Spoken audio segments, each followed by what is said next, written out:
So now we added comments. Users can add comments. We show the comments. But there's one feature I want to add. I also want to allow me as the owner of the page to administer those comments. At the moment in the administration area, comments are not manageable by me. Now, of course, since everyone can leave a comment, I definitely want to be able to edit or delete comments. And therefore, I want to make comments manageable through the admin area. Hence, we should go to admin.py and then also register our comment model there. So import comment model and then add admin.site.register comment here to make sure that comments are manageable through the admin area.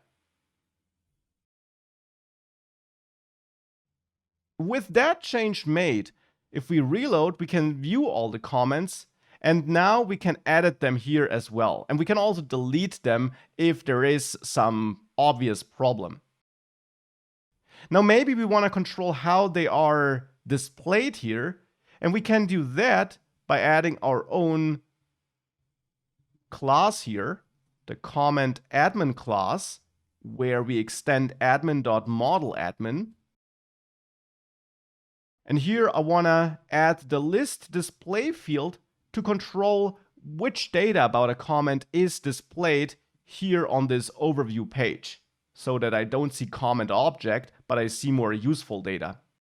In detail, I'd like to see the user name and also the post to which this comment is related. And then we have to add CommentAdmin as a second argument to the register method here. And with that, we now see it like this.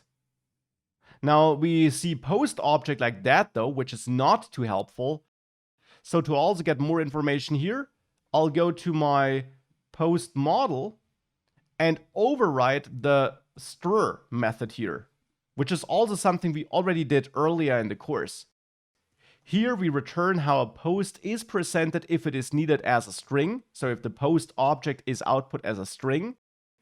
And here I then wanna output, let's say, my title.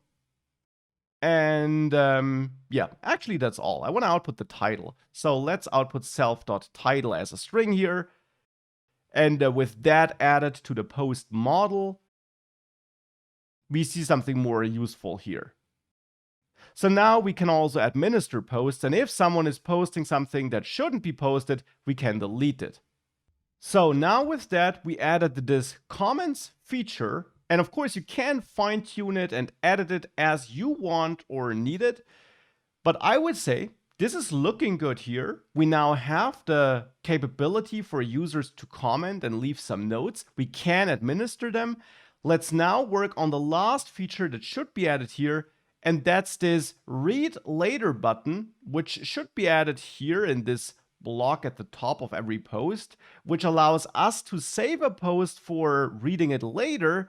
And then we should also add a new page where we can view all those saved posts.